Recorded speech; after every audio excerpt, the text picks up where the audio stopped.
Dad forgot to hang up the call. She's nothing, a failure, should have never been born. That's what he said. All those years, I was the one paying the mortgage. I didn't scream, I didn't cry.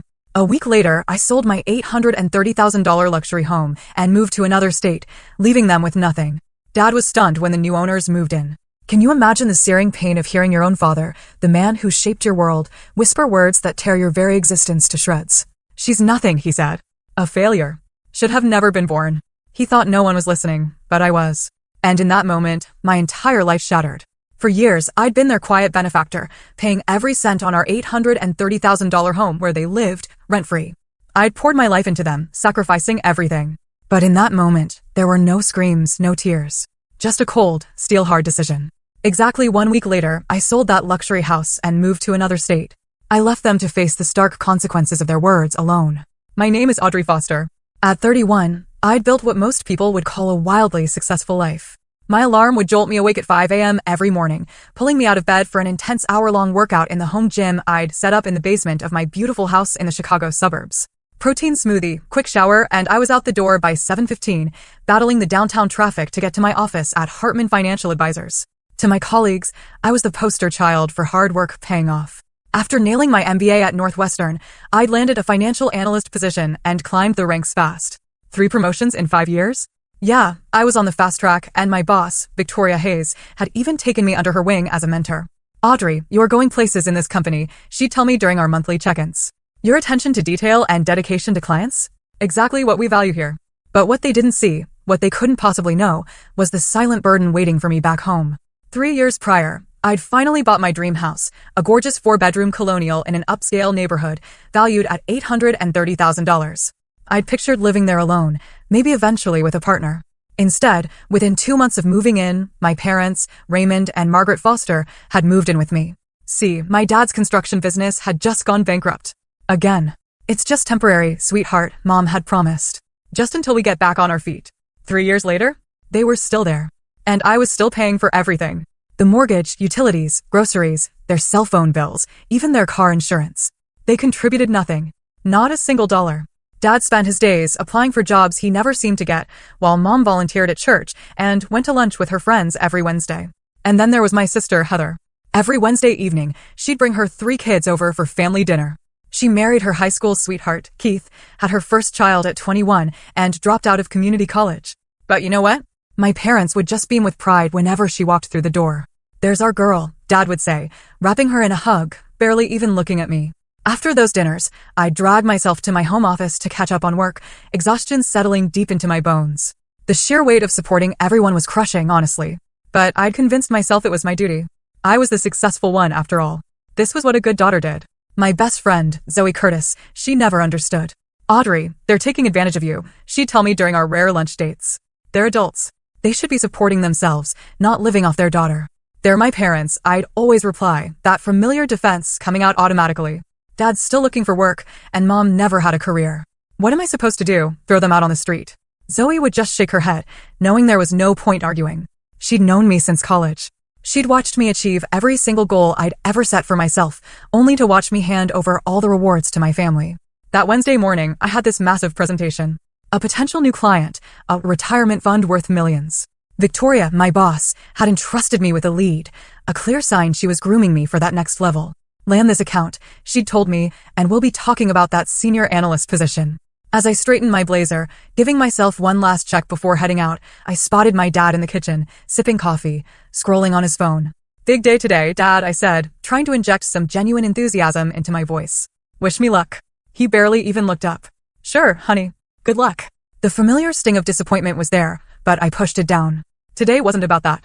Today was about my career, about proving to Victoria and to myself that I deserved that promotion. Today was about my future. Little did I know, that future was about to get a seismic jolt. The presentation? It went better than I could have ever hoped. The clients were totally engaged, asking insightful questions. By the end, they were nodding along with my recommendations. Victoria caught my eye across the conference room and gave me this subtle thumbs up. As we wrapped up, the CEO of the retirement fund shook my hand firmly. Miss Foster, you've clearly done your homework. We'll be in touch very soon. After they left, Victoria pulled me aside. That was excellent work, Audrey. I think we've got them. Take the rest of the day off. You've earned it. Excitement bubbled in my chest as I packed up my materials. I couldn't wait to share the news with someone. And despite everything, my parents were the first people I thought of. Maybe, just maybe, this time Dad would actually be proud. I checked my watch, 2:30 p.m. They wouldn't be expecting me for hours, which meant I could surprise them with a good news, maybe even suggest we celebrate with dinner out. But when I pulled into our driveway, I noticed both their cars were there. Unusual for a Wednesday afternoon, Mom usually had her book club. I entered quietly through the side door that led directly to the kitchen, planning to announce my early arrival and my success. Then I heard it. My father's voice, coming from his bedroom, which he converted into a home office. He was on a video call, his voice carrying clearly down the hallway. Yeah, Stan, we're still living with her. What choice do we have? The housing market is ridiculous these days. I recognized the voice on the other end as Stanley Bennett, my dad's friend from his old construction days. I was about to call out when something in my father's tone, something I couldn't quite place, made me freeze. Hold on, let me end this call properly, he said. Audrey's always nagging me about just hitting the red button. I heard a click, followed by my father's voice again. There, now we can talk freely. Except he hadn't ended the call. I could still hear Stanley's voice, tinny through the speakers, asking if he was still there. My father had only minimized the window, thinking he'd disconnected. Then came the words that stopped my heart. She's nothing, Stan. A failure. Should have never been born. The words hit me like a physical blow. I froze in the hallway, completely unable to move forward or retreat. Sure, she makes good money, my father continued, his voice absolutely dripping with disdain. But what kind of life is that? 31 and still single. Married to her job. It's pathetic. And she lords it over us like we should be grateful she's letting us live here. At least you've got a roof over your head, Stanley's voice chimed. Yeah, but at what cost? My dignity? Do you know how embarrassing it is when people asks what I do and I have to admit my daughter supports me? It's humiliating. Then his tone shifted, softening immediately. Pride evident in every word. Now, what about Heather? She doing okay? There's my real achievement. 3 beautiful grandkids, a solid marriage. Sure, she didn't go to some fancy college like Audrey, but she's got what matters. A family love. Keith's business is doing well enough. They're talking about buying a bigger house soon. I heard the bedroom door open, and my mother's voice joined the conversation. Who are you talking to, Ray? Just Stan. We were discussing the girls. Oh. My mother's voice grew quieter as she moved closer to the computer. Did you tell him about Audrey's promotion? The one she won't stop talking about. What's there to tell? My father scoffed. Another rung on the corporate ladder. Big deal. I know, my mother sighed. Sometimes I wonder where we went wrong with her. So cold. So focused on money and status. Not like our Heather. Exactly. My father agreed. The only good thing about living here is we're saving a fortune. Another year or 2 and we can afford to put a down payment on a place near Heather and the kids. That's the dream, my mother agreed. I'm tired of walking on eggshells around Audrey, pretending to be interested in her work stories. Remember last Christmas when she gave us those expensive watches? My father laughed. Like we needed a reminder of how much money she has. So tasteless. My stomach lurched. Those watches had cost me $3,000. I'd spent weeks researching the perfect style for each of them, wanting to give them something special that would actually last. Well, we'll just keep playing the game for now, my mother said. She needs us more than we need her, even if she doesn't realize it. Without us, who does she have? No husband, no kids. Just that awful friend Zoe who keeps putting ideas in her head. True, my father mused. Remember when Zoe convinced her to take that trip to Cabo instead of helping us with the bathroom remodel? Selfish. Both of them. I'd canceled that trip at the last minute, by the way, after my father complained about needing help with house projects. I'd lost the deposit and used my vacation days to paint and tile instead. The conversation continued, but I couldn't bear to hear another word. My heart was pounding so hard I could feel it in my throat. Nausea swept over me in waves. I backed away silently, so grateful I'd worn flats instead of my usual heels. Somehow, I made it back to my car without being detected. As I sat behind the wheel, my hands were shaking so badly I couldn't even insert the key. Fragments of their conversation echoed in my mind. A failure should have never been born. My real achievement. Saving a fortune. The girl they wished had never existed was bankrolling their comfortable retirement. I don't even remember driving to Zoe's apartment. I must have operated on autopilot, muscle memory guiding me through familiar streets while my mind replayed 31 years of memories in a harsh, new light. The times my academic achievements were acknowledged with distracted nods while Heather's C+ in art was displayed proudly on the refrigerator. The college graduation party they left early because Heather's son had a cold. The countless times they'd needed loans that were, predictably, never repaid. By the time I parked outside Zoe's building, my shock had hardened into something else. Something cold. Something clear. Something utterly certain. For the first time in my life, I saw my family exactly as they were. Not as I desperately, foolishly, wanted them to be. They said what? Zoe's voice practically echoed through her apartment as I recounted everything I'd overheard. Her normally calm demeanor had given way to pure, unadulterated rage on my behalf. Her hands were flying, gesticulating wildly as she paced back and forth. "You need to confront them right now," she insisted, reaching for her phone.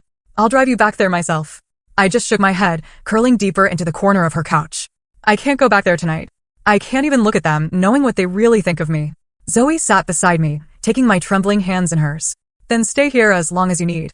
The initial shock was slowly wearing off, leaving room for memories to surface. Moments I dismissed, rationalized away as just how things were, now returned with painful, crystal clarity. Like the time I'd used my entire first year-end bonus, $15,000, to pay off the remaining debts from my father's failed business. He'd accepted the check with a casual, "Thanks, kiddo," before immediately calling Heather to discuss her eldest son's private school applications. Or the European vacation I'd planned for years, postponed 3 times to cover what they called family emergencies. The first for Dad's knee surgery, which, weirdly, didn't stop him from playing golf 2 weeks later. The second for Mom's minor car accident, needing a replacement vehicle they couldn't afford. The third for Heather's unexpected medical bills when insurance wouldn't cover her youngest daughter's treatment. When I finally moved into my dream house, the crown jewel of my achievements, they'd shown up 3 weeks later with suitcases and sad stories about their landlord selling their rental property. And what did I do? I gave them the master bedroom with its ensuite bathroom, moving my own things to the smaller guest room to accommodate them. My privacy, my space, my sanctuary, surrendered without a fight. Because, that's what good daughters do. "I've defended him so many times," I whispered to Zoe, recalling conversations with colleagues who'd questioned my father's business acumen after meeting him at company events. People would ask why he kept failing, and I'd make up excuses. Bad economy, dishonest partners, bad luck. "Because you're loyal," Zoe said firmly. "That's not a character flaw, Audrey." My phone buzzed with a text from Danielle Parker, my assistant at work. "Great job today. Victoria's thrilled. Did you go homesick? Let me know if you need anything." I'd completely forgotten about the presentation's success, the very reason I'd gone home early in the first place. It seemed so trivial now, utterly overshadowed by the revelation that had just upended my entire world. "My whole identity has been built around being the good daughter," I said, the realization settling heavily on my shoulders. The responsible one. The successful one. But they never wanted that. They wanted me to be Heather. Zoe snorted. "Heather? Who can barely keep a job and relies on her husband's family business to survive? That Heather." "They don't see it that way," I explained. "They see her children. Her marriage. The normal life I've never had because I've been too busy working to support everyone." As night fell, I found myself scrolling through property laws on my phone, researching homeowner rights. The house was solely in my name. They had no legal claim to it. No right to stay if I asked them to leave. The thought sent a strange, powerful mixture of guilt and liberation coursing through me. The next morning, Zoe used her connections to get me an emergency session with her therapist, Dr. Amelia Richardson. "What you're describing is a profound betrayal," Dr. Richardson said, after I'd recounted the previous day's events. "It's normal to feel disoriented, angry, even grief-stricken. You're mourning the parents you thought you had. I keep wondering if I should just confront them," I admitted. "Scream at them. Make them understand how much they've hurt me." She leaned forward slightly. "Would that give you what you need?" I considered the question. No, I finally said. "They'd deny it, or minimize it, or turn it around on me somehow. They always do. Then what would give you what you need?" The answer came with surprising clarity. "Freedom. I need to be free of them. Of the obligation, the guilt, the constant striving for approval I'm never going to get." "And how might you achieve that freedom?" I didn't answer immediately. Instead, I found myself mentally calculating numbers. My savings, the house's value, the cost of starting over somewhere new. Somewhere without the crushing weight of familial expectations. By the time I left Dr. Richardson's office, a plan was forming. Not a confrontation. An exit strategy. I would not give them the satisfaction of my anger or my tears. I would simply remove myself from the equation of their lives as cleanly and completely as possible. That night, staying at Zoe's again, I created a detailed spreadsheet. Steps to take. Calls to make. Research to complete. By dawn, I had a comprehensive exit plan mapped out, a timeline for extracting myself from the life I'd built around people who had never truly wanted me in theirs. As I finally drifted off to sleep, I felt something I hadn't experienced in years, the lightness of a decision made. A path forward clear. For once, I would put myself first. And I wouldn't apologize for it. For the first time in my entire career, I called in sick the next morning. Victoria was incredibly understanding. "You've banked enough goodwill to take a month off if you needed to," she told me, though concern colored her voice. I assured her it was just a 24-hour bug, nothing serious. The lie tasted strange on my tongue. I'd always been pathologically honest, especially at work. But now, deception came easily. Maybe I'd learned from the best. My first call was to Trevor Michaels, my financial advisor. We'd met monthly for years as I built my investment portfolio, but I'd never heard the urgency in his voice that I did when I explained I needed an emergency meeting. "I can see you at 11, he said. "Is everything okay, Audrey?" "It will be," I replied, surprised by my own certainty. Trevor's office was on the 30th floor of a downtown high-rise, all glass and chrome with incredible views of Lake Michigan. As I explained my situation, sanitized, of course, without the messy emotional details, his expression remained professionally neutral. "So, you want to liquidate some investments to purchase a new property in another state, while simultaneously selling your current home," he clarified. "Yes. I need to know how much I can access quickly without penalties and what the tax implications will be." He typed rapidly, pulling up my accounts. "You're in a strong position. The market's favorable for sellers right now, especially in your neighborhood. What locations are you considering for relocation?" "Denver," I said. The decision had been made somewhere between Zoe's apartment and his office. I've always loved the mountains. By the time I left Trevor's office, I had a clear picture of my financial standing and a referral to a real estate agent who specialized in quick sales for professional clients. Natalie Wells called me before I'd even reached my car.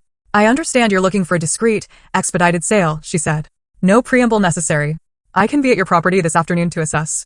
"Not today," I replied quickly. "My parents are home. Tomorrow morning would be better. They have a standing breakfast with friends on Fridays."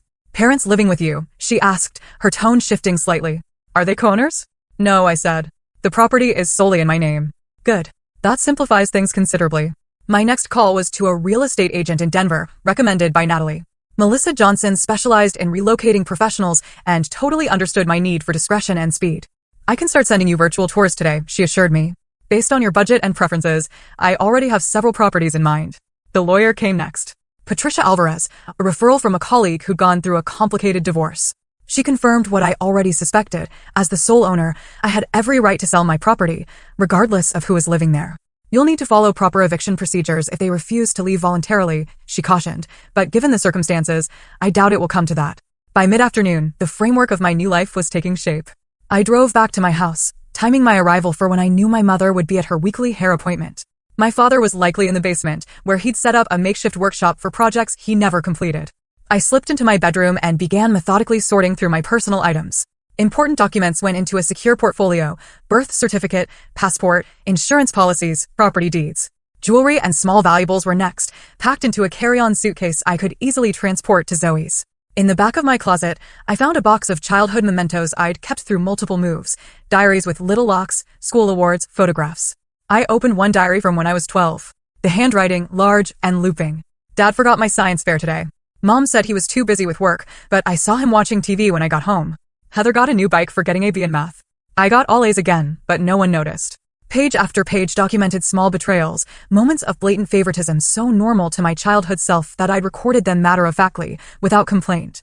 In another box, I found handmade gifts I'd created for my parents over the years: a clay pencil holder for Dad's desk, painted with careful detail, a beaded necklace for Mom that had taken weeks to string. Both items were dusty and unused, stored away rather than displayed or worn. I was carefully replacing these boxes when my phone rang. It was Heather. "Hey sis, are you okay? Mom said you didn't come home last night." I hesitated, unsure how much to reveal. Heather and I had never been close. The age gap and our parents' obvious favoritism had created a chasm between us. But she wasn't cruel, just self-absorbed in the way people can be when they've always been the center of attention. "I'm staying with Zoe for a few days," I said finally. "I need some space." "Space from what? Did something happen?" We arranged to meet at a coffee shop halfway between our homes. I wasn't ready to tell her everything, but I needed to gauge her reaction, to see if she'd been part of their conversations about me. The cafe was busy, providing both ambient noise for privacy and enough witnesses to prevent a scene. Heather arrived looking harried, her blonde hair, so like our mother's, pulled back in a messy ponytail. She'd always been the pretty one, the charming one, while I was the smart one, a distinction that felt more like a consolation prize than a compliment. "What's going on?" she asked as soon as she sat down. "Mom's freaking out. She thinks you're having some kind of breakdown." "I'm selling the house," I said bluntly, watching her face carefully. Her eyes widened. "What? Why? You love that house." "I'm moving to Denver. I've already started the process." "Denver? But what about Mom and Dad? Where will they go?" There it was. Her first thought was for our parents, not for me. But there was genuine confusion in her expression, not calculation. "They'll figure it out," I said, my voice steady. "They're adults. But they can't afford their own place right now. Dad's still looking for work, and Mom's never had a real job." "I'm aware," I replied, unable to keep the edge from my voice. "I've been supporting them completely for 3 years. Paying the mortgage, utilities, groceries. Everything. Did you know that?" She had the grace to look uncomfortable. I knew you were helping them out. Helping implies they contribute something. They don't. Heather fidgeted with her coffee cup. Look, I would help if I could, but with 3 kids and Keith's business just getting established. I'm not asking you to help, I interrupted. I'm telling you what's happening. I'm selling my house and moving away because of Mom and Dad. Did they do something? For a moment, I considered telling her everything, the overheard conversation, the years of dismissal and disrespect. But looking at her worried face, I realized she truly didn't know. She'd been shielded from the darker side of our parents, cushioned by their unconditional love and approval. I need a change, I said instead. The house will sell quickly. They'll need to find their own place. They could stay with us temporarily, she offered, though without much enthusiasm. The guest room is small, but that's between you and them. I stood up, signaling the end of our conversation. I just wanted you to know directly from me. As I walked away, she called after me. Audrey, wait. Are you okay? Really? I turned back, surprised by the genuine concern in her voice.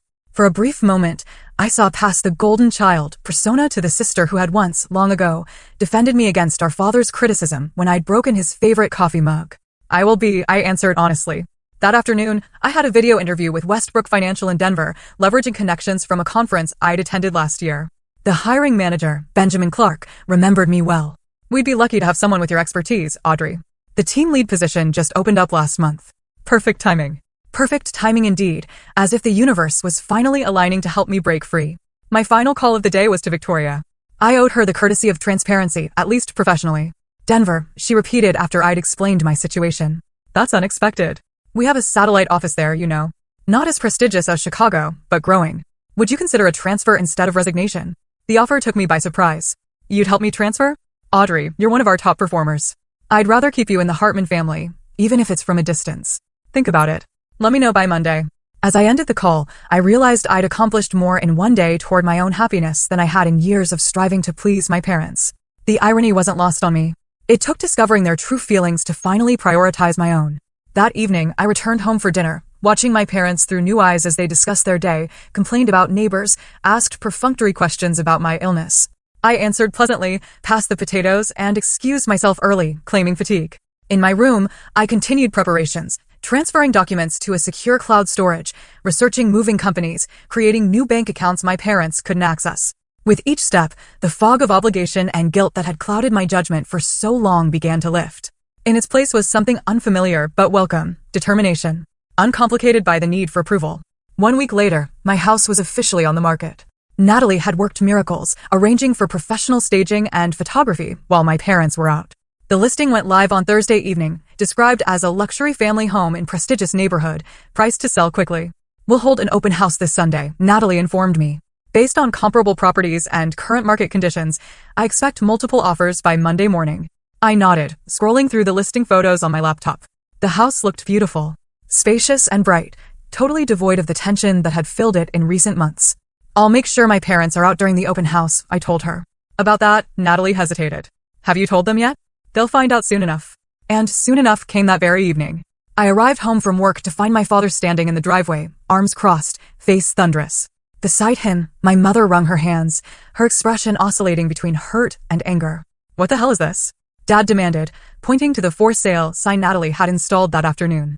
I walked past him, unlocking the front door with steady hands. It's exactly what it looks like. I'm selling the house. They followed me inside, my mother's voice rising to a pitch I recognized from childhood tantrum management. You can't just sell our home without discussing it with us first. I set my briefcase down carefully on the entryway table. It's not our home. It's my home. My name is on the deed, the mortgage, and every utility bill. I've made every payment for 3 years. So that gives you the right to throw your own parents out on the street? My father's face was turning the dangerous shade of red that had intimidated me since childhood. But I wasn't a child anymore. I'm selling a property I own. What you do next is up to you. My mother stepped between us, tears already forming. Audrey, sweetheart, what's gotten into you? Is this about work? Are you under too much stress? This isn't an impulsive decision, I replied, my voice level. The house has been professionally staged and photographed. The listing went live last night. There's an open house scheduled for Sunday. Sunday? This Sunday? My father sputtered. Where are we supposed to go? I've made reservations for brunch at the Drake, I informed them. My treat. You should be gone from 11 to 3. My mother's tears dried up instantly. You expect us to go to brunch while strangers walk through our home? My home, I corrected again. And yes, that's exactly what I expect. My father pulled out his trump card. I'm calling Heather. She'll talk some sense into you. I shrugged, the gesture so foreign to my usual accommodating body language that they both stared. Call whoever you want. An hour later, we were seated in our living room, in a twisted parody of a family meeting. Heather had arrived, kids in tow, her husband Keith trailing behind, looking deeply uncomfortable. The children had been dispatched to the backyard, leaving the adults to what my father ominously called sorting this mess out. Audrey, Heather began, clearly designated as the mediator. I understand you're going through something right now, but selling the house seems extreme. It's not extreme, I countered. It's a practical decision. I'm moving to Denver for a new job opportunity. Keith, who had always been peripheral to our family dynamics, spoke up unexpectedly. Denver's a great market right now. Growing tech sector, outdoor lifestyle. Smart move professionally. My father shot him a glare that could have melted steel. Not helpful, Keith. Just saying, career-wise, it makes sense. My mother ignored this tangent. But why so suddenly? Why not give us time to find a place, get organized? The closing will be in 30 days. That's standard. You have a month to make arrangements. A month? My father exploded. To find an apartment? Pack everything? In this rental market, it's impossible. I managed to organize selling a house and relocating to another state in a week, I pointed out. I'm sure, between the two of you, finding a local apartment in a month is doable. Heather looked between us, clearly struggling with divided loyalties. Mom, Dad, Audrey does have the right to sell her own house. Maybe we should focus on helping you find a new place. My father's betrayed expression would have been comical if it weren't so utterly predictable. You're taking her side? I'm not taking sides. I'm being practical. If the house is for sale, you need somewhere to live. The conversation deteriorated from there, with my parents cycling through anger, guilt-tripping, and finally, bargaining. Just give us 3 months, my mother pleaded. Until after the holidays. The market is hot right now, I replied. Waiting would be financially irresponsible. My father snorted. Since when do you care about money more than family? The irony of his statement hung heavy in the air between us. If only he knew how his own words about me had set this whole thing in motion. But I held my tongue, refusing to give away the knowledge that fueled my resolve. By Sunday, the tension in the house was unbearable. My parents had shifted to cold silence, a tactic they'd employed throughout my childhood when I disappointed them. We drove to brunch in complete silence, the atmosphere in the car thick with unspoken recriminations. At the Drake, I received a text from Natalie. Huge turnout. At least 40 parties so far, several very interested. Monday morning brought news that exceeded even Natalie's optimistic projections. We have 7 offers, she announced when I called her from work. The highest is $875,000, all cash, 21-day close, minimal contingencies. Accept it, I said without hesitation. Are you sure? We could counter, maybe push them to $885,000. The speed is more important to me than squeezing out another $10,000. By the time I returned home that evening, I had a signed purchase agreement and a closing date, June 17th, exactly 3 weeks away. The buyers had waived the inspection contingency based on the home's age and condition, requiring only a standard appraisal for their lender. Meanwhile, Melissa in Denver had found me a perfect apartment, a 2-bedroom with mountain views in a secure building downtown, walking distance to my new office. I can hold it with a deposit, she said. It'll be available June 20th if that timing works for you. 3 days after closing. Just enough time to drive from Chicago to Denver with whatever possessions I decided to keep. The next phase was sorting and packing. I hired a professional organizer, Laura Bennett, who specialized in downsizing. Think of it as curating your life, she suggested as we stood in my bedroom, surveying the accumulated possessions of my adult life. Keep only what serves your new chapter. Together, we created 3 categories: keep, sell/donate, and discard. My wardrobe was ruthlessly edited, the formal business attire of Chicago banking giving way to Denver's more casual tech culture. Furniture that wouldn't fit in my new apartment was consigned to high-end resale shops.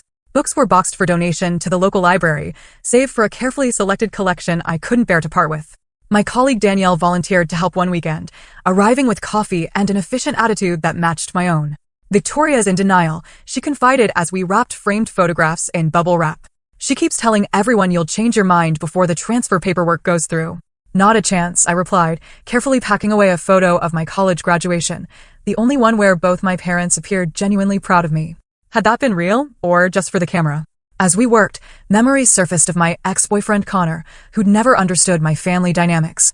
You drop everything whenever they call, he'd complained during our last fight. It's like you're their parent, not the other way around. I'd ended things shortly after, convinced he was being selfish for not understanding my family obligations. Now, I wondered if he'd seen what I'd been blind to all along. By the second week, the house was half-packed, my life sorted into neat, labeled boxes. The Denver job offer had been formalized with a generous relocation package and starting salary that exceeded my Chicago position. Victoria had reluctantly processed my transfer request, extracting a promise that I'd train my replacement before leaving. My parents' efforts to find their own place had been half-hearted at best. My father made a show of circling apartment listings in the newspaper, but complained that everything was too expensive or too small. My mother mentioned moving in with Heather temporarily with increasing frequency, despite Heather's obvious reluctance during our family calls. 3 days before closing, I returned home to find them waiting for me in the living room. Heather was beside them, looking uncomfortable. The formal arrangement of furniture, them on the sofa, a chair positioned opposite, made it clear this was an intervention. "We need to talk," my father began, using the authoritative tone that had once sent me scrambling to please him. "This has gone far enough." "Far enough," I repeated, setting my purse down but remaining standing. "The movers come tomorrow. The closing is in 3 days. This isn't a negotiation." "Audrey, please sit down," my mother said, patting the chair they'd positioned like I was a defendant before a judge. "We're worried about you." Heather nodded, though her expression was conflicted. "We just want to understand what's happening. This isn't like you." I sat, crossing my legs and folding my hands in my lap. The poised professional, even in the midst of family drama. What exactly isn't like me? Making a career decision? Moving to a new city? Millions of people do these things every day. Abandoning your family without warning, my father clarified, his jaw tight. Throwing your parents out of their home. It's not abandonment, it's relocation.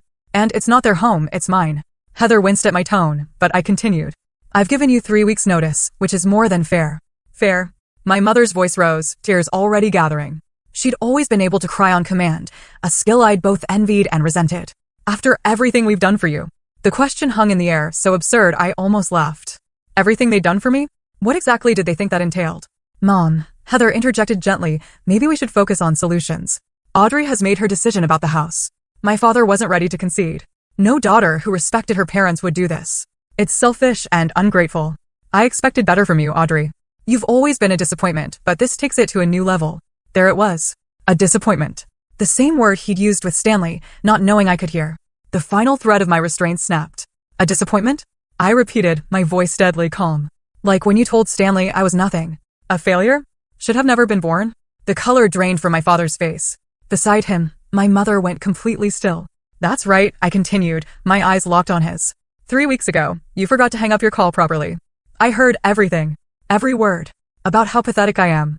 How embarrassed you are to live with me. How Heather is your real achievement, while I'm just the ATM funding your comfortable retirement." Heather's gasp was audible. "Dad, what is she talking about?" My father recovered quickly, his expression shifting to defensive indignation. "You were eavesdropping on a private conversation." "I came home early to share good news about a client presentation," I shot back. "You were broadcasting your conversation through the whole house because you can't operate video call software properly." "You clearly misunderstood," my mother interjected, reaching for my hand. I pulled away before she could touch me. "Whatever you think you heard, I heard you too, Mom. Joining in about how cold I am, how focused on money and status. How you're tired of walking on eggshells around me and pretending to be interested in my work stories. How the expensive Christmas watches I bought you were tasteless. How you're both just playing the game until you can afford to move near Heather." My mother's mouth opened and closed, no words emerging. Beside her, my father switched tactics. "Everyone vents sometimes, Audrey. You're taking things out of context. Of course we appreciate everything you do for us. Do you?"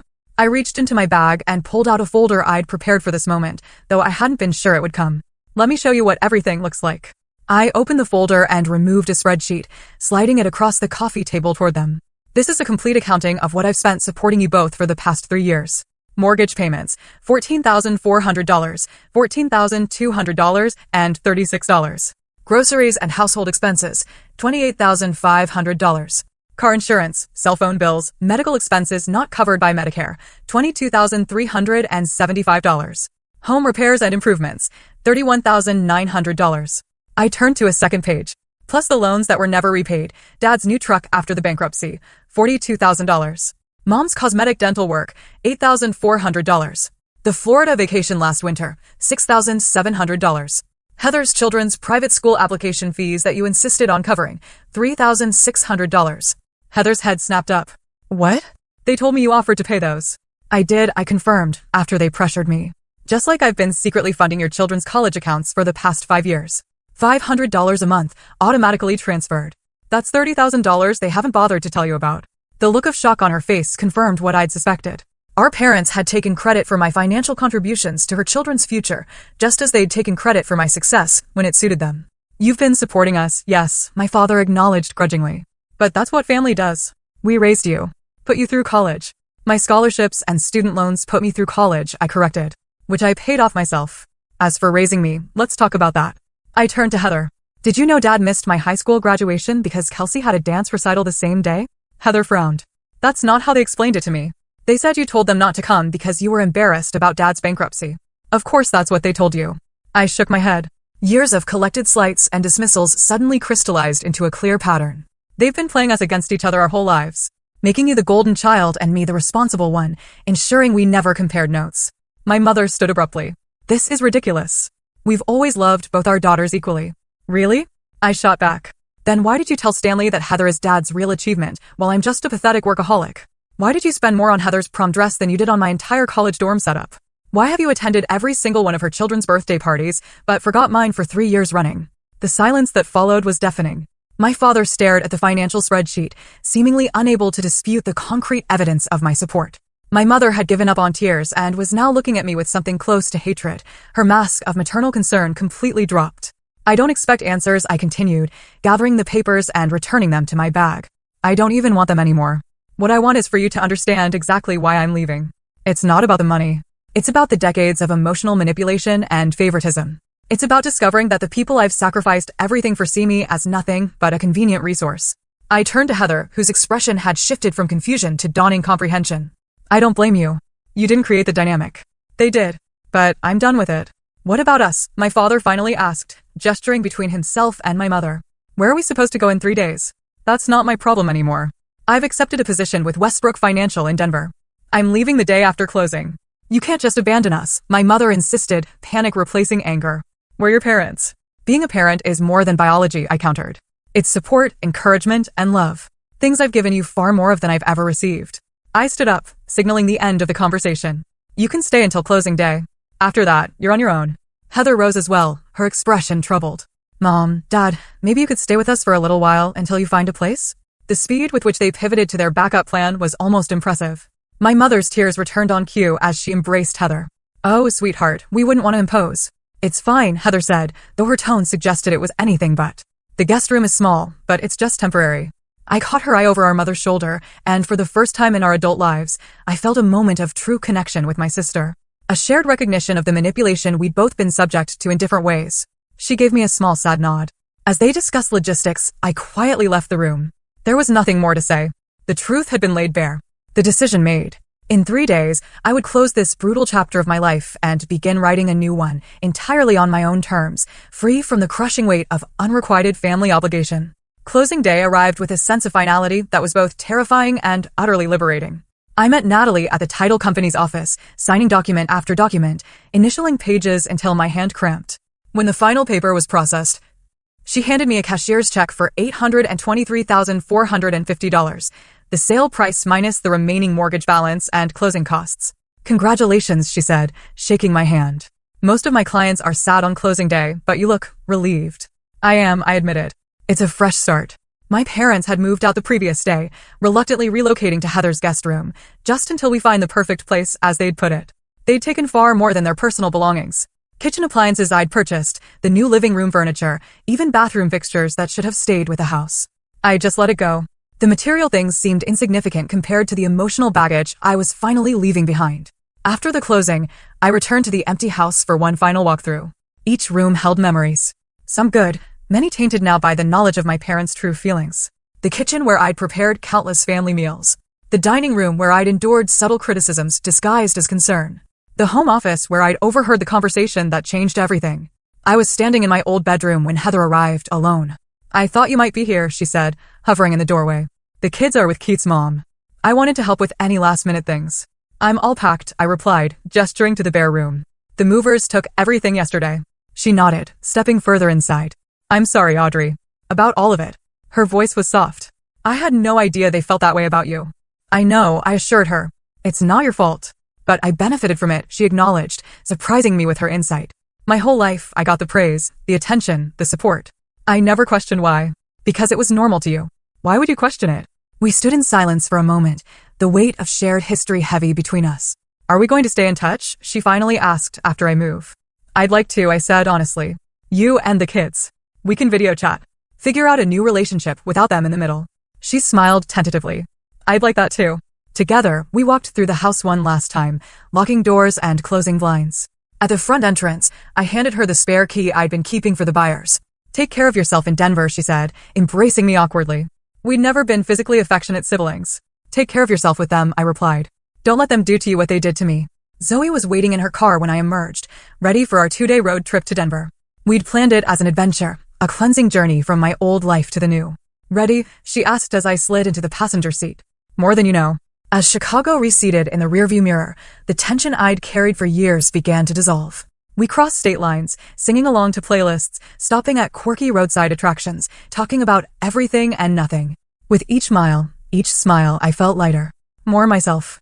Denver welcomed us with stunning mountain views and clear blue skies. My new apartment was everything Melissa had promised, modern, spacious, with floor-to-ceiling windows framing the distant Rockies. The furnishings I'd kept fit perfectly, and what was missing could be replaced in time. "This place is gorgeous," Zoe declared as we uncorked a bottle of champagne that first night. "To new beginnings. To freedom," I countered, clinking my glass against hers. Zoe stayed for a week, helping me settle in before flying back to Chicago. Her departure was bittersweet, my only connection to my old life returning to it. But I wasn't alone for long. My new position at Westbrook Financial began the following Monday. The team welcomed me warmly, and the work itself was engaging, similar enough to my previous role to leverage my expertise, different enough to present new challenges. My boss, Monica Evans, had a management style that emphasized results over FaceTime, a refreshing change from Chicago's more traditional banking culture. 1 month into my new life, I was establishing routines. Morning runs in a nearby park. Weekend hikes in the foothills. Evenings spent reading or exploring my new city. My apartment was truly taking shape, becoming a true reflection of my tastes, without accommodation for anyone else's preferences. The phone call from Heather came on a Sunday afternoon. "How's Denver?" she asked after pleasantries were exchanged. "It's wonderful," I replied truthfully. "How are things there?" Her hesitation told me everything before she spoke. "Challenging. Mom and Dad are still with us. They've looked at a few apartments, but always find reasons why they won't work. Let me guess. Too small? Too expensive? Wrong neighborhood." "Exactly," she sighed. "And they're not contributing to household expenses. Keith is getting frustrated." "They did the same thing to me," I reminded her gently. "It's a pattern." "I know. She paused. "I feel guilty even complaining to you about it after what you went through." "Don't," I told her. "We're both their daughters. Just in different roles." After we hung up, I felt a momentary pang of guilt. Had I simply shifted their burden from my shoulders to Heather's? But I reminded myself that Heather had Keith, a partnership to help bear the weight. And unlike me, she'd been raised with the tools to set boundaries, having seen them modeled by our parents her entire life. That night, I noticed a letter in my mail pile with my mother's distinctive handwriting. I set it aside, not yet ready to read whatever justifications or manipulations it contained.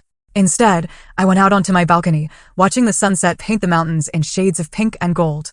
For the first time in memory, I was sleeping through the night, uninterrupted by anxiety dreams or insomnia. My appetite had returned, and with it, a few pounds that softened the gauntlet stress had carved into my face. Colleagues commented on my energy, my creativity, the fresh perspectives I brought to meetings. The following week, I received a video call request from Victoria. Curious, I accepted. "Denver agrees with you," she observed, studying me through the screen. "You look well." "I am well," I confirmed. "How are things at Hartman?" "Productive. Your replacement is working out, though she lacks your attention to detail." She paused, expression turning serious. "I should mention that your parents contacted the firm, asking for your new address." My stomach tightened. "What did you tell them?" "That it's against company policy to disclose personal information about employees." They were quite insistent. "Your father, especially." "Thank you for not sharing it." Victoria nodded. "I gathered there were personal reasons for your relocation." "It's not my business, but if you ever need anything." "I appreciate that," I said, touched by her unexpected support. After the call, I messaged Heather, asking her to reinforce with our parents that contacting my workplace was unacceptable. Her response was immediate. "Already handled it. They won't do it again." Perhaps the most unexpected development in my new life was my neighbor, Gabriel Thompson. We'd met in the elevator my first week, both carrying grocery bags from the organic market down the street. He was a software engineer, transplanted from Seattle 2 years earlier, with an easy smile and no expectations. Our friendship developed naturally, casual conversations in the lobby, evolving into coffee at the corner cafe, then hiking excursions on weekends. He didn't press for details about my past, accepting my vague explanations about wanting a change of scenery. In return, I didn't question the sadness that sometimes flickered across his features when certain topics arose. 6 months after my arrival in Denver, I stood on my balcony, watching the first snowfall of the season, a cup of hot chocolate warming my hands. My phone buzzed with a text from Gabriel. "Snow day hike tomorrow? The trails look magical after a fresh powder." I smiled, typing back my acceptance. Behind me, my apartment glowed with warmth. Smaller than my Chicago home, but truly mine in every way that mattered. On the wall hung a painting I'd commissioned of the Chicago skyline, my way of honoring the city that had shaped me without being defined by it. I was not the same person who had overheard that devastating conversation half a year ago. That Audrey had been defined by her role as the dutiful daughter, the family ATM, the responsible one. This Audrey was defined by her own choices, her own priorities, her own joy. The path to this freedom hadn't been easy or clean. There were still moments of doubt, flashes of the old guilt, but they were growing fainter, overwhelmed by the evidence that I had made the right choice for myself and, perhaps, ultimately, for everyone involved. December arrived with a flurry of snow and holiday decorations throughout Denver. My professional life had exceeded all expectations. 3 months after joining Westbrook Financial, I'd been promoted to team lead, managing 6 analysts and reporting directly to the regional director. My colleagues respected my expertise, and clients appreciated my straightforward approach to financial planning. Personally, I'd found my footing in this new city. My apartment, while more modest than my Chicago home, felt authentically mine. I'd purchased it in October after my rental lease expired, using a portion of the proceeds from the Illinois house. At 1,500 square feet, it was the perfect size for one person who valued quality over quantity. My friendship with Gabriel had deepened into something more, though we were taking things slowly. Both of us carried baggage from previous relationships, his a divorce, mine, the complex entanglement of family dysfunction. We'd agreed to be intentional about our connection, building a foundation of honesty and respect before defining what we might become to each other. Every Saturday morning, I video called with Heather and her children. These conversations had become a highlight of my week, a way to maintain family bonds that were healthy and reciprocal. Her oldest, Tyler, was applying to colleges and often sought my advice on financial planning for education. The younger two, Emma and Lily, simply enjoyed showing me their latest art projects or soccer trophies. My parents, meanwhile, had made multiple attempts to reconnect on their terms. Email forwards with passive-aggressive subject lines like, "In case you're interested in your family," arrived regularly. Phone calls came on holidays and birthdays, filled with subtle guilt trips and thinly veiled criticisms of my abandonment. I'd finally read my mother's letter, finding exactly what I'd expected, a masterclass in manipulation disguised as maternal concern. "We only want what's best for you," she'd written. "Families should stay together, especially as parents age. Your father and I aren't getting any younger." Dr. Richardson, who continued our therapy sessions via video, helped me navigate these boundary violations without falling back into old patterns. "Forgiveness doesn't mean reconciliation," she reminded me. "You can release the anger without allowing them back into a position where they can harm you." As Christmas approached, I faced a decision about holiday plans. Heather had invited me to visit Chicago, offering her home as neutral territory for a potential family gathering. Gabriel had suggested a ski weekend in Aspen as an alternative. A third option beckoned as well, hosting my own small celebration in Denver with local friends I'd made through work and my hiking group. "What does your gut tell you?" Dr. Richardson asked during our session. "That I'm not ready to see them," I admitted. The thought of sitting across a table from my father, pretending everything is fine. "I can't do it yet." "Then don't. Your healing timeline is your own." I chose option 3, decorating my apartment with tasteful but festive touches, a small tree in the corner, twinkling lights along the balcony railing, handmade wreaths I'd created at a community workshop. I invited 8 people for Christmas Eve dinner, including Gabriel and Monica from work with her husband. The day before the gathering, my doorbell rang. A delivery person handed me a package from Heather. Inside were handmade ornaments from the children, along with a card that brought tears to my eyes. "We miss you, but we understand. Building your own traditions is important too. Love you, sis." I hung the ornaments prominently on my tree, photographing them to send with my thanks. As I was about to put my phone away, it rang. A Chicago number I recognized immediately. My father. For a moment, I considered letting it go to voicemail, but something prompted me to answer. "Hello, Audrey?" His voice sounded older, smaller somehow. "Merry Christmas." "Merry Christmas, Dad," I replied, keeping my tone neutral. "Your mother and I," he began, then cleared his throat. "We're in our own place now. A small apartment near Heather." "That's good. I'm glad to hear it." An awkward silence stretched between us. I waited, refusing to fill it as I once would have. "Things have been difficult," he finally continued. "Financially. The rental market here is worse than we expected." There it was. The real purpose of the call. "I'm sorry to hear that." Another pause, longer this time. I could almost hear his internal struggle, pride wrestling with need, expectation battling with the new reality. "Audrey, I know things ended badly, but we're your parents. We need..."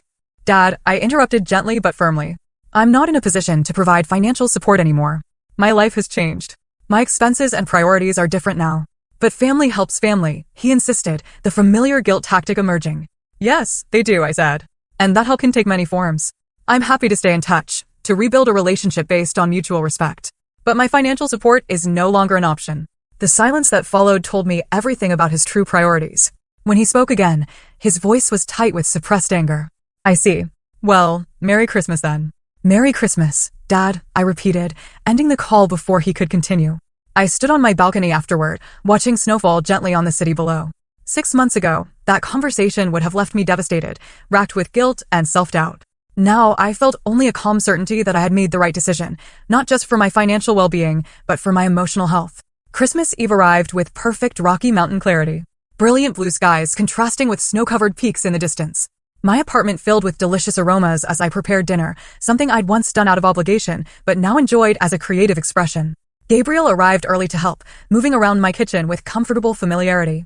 Your dad called again. He asked when I mentioned the conversation. Trying the direct approach this time, I confirmed, checking the roast in the oven. At least he was honest about wanting money. And you're okay with setting that boundary? I considered the question seriously. Yes. For the first time in my adult life, I feel like I'm making choices based on what's right for me, not what others expect or demand. He smiled, the expression warming his eyes. That's what I admire about you, Audrey. Your courage to redefine yourself, to navigate by your own stars.